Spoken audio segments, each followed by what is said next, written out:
Mai Mai Wazalendo wakabiliana na M23 katika eneo la Nyangezi, Bukavu.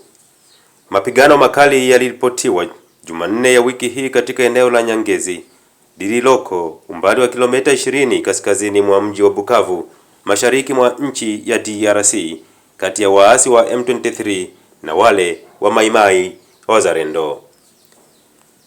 Mashuhuda wanasema milio ya risasi ilisikika tangu mapema asubuhi, wakiripoti kwamba ni wazalendo waliojaribu kushambulia ngome ya M23 katika eneo hilo la wilaya ya Walungu.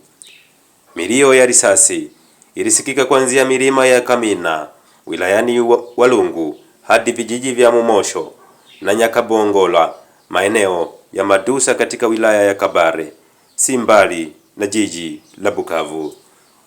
Vyanzo kadhaa vimebaini kuwa M23 au AFC waliokuwa na silaha nzito wamefanya harakati kuelekea upande wa mapambano, ambapo milio ya risasi na silaha nzito imesikika eneo linaloitwa Toyota kwenye barabara ya taifa namba 5 bila kutoa ushahidi zaidi. Mapambano hayo yalisitishwa majira ya saa 5 ikiaminika kwamba wapiganaji wa Mai Mai Wazalendo wamerejea milimani. Tukio hili limeongezea hofu miongoni mwa wakazi wa Nyangezi na Mumosho, hata pia Nyandete.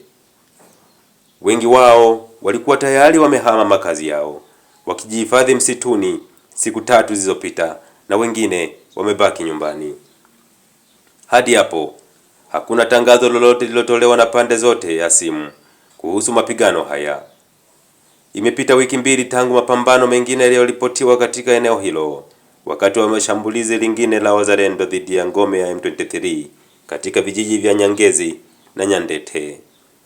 M23 imeongeza uwepo wake katika baadhi ya maeneo ya mji wa Bukavu yanayopakana na wilaya ya Walungu na Kabare.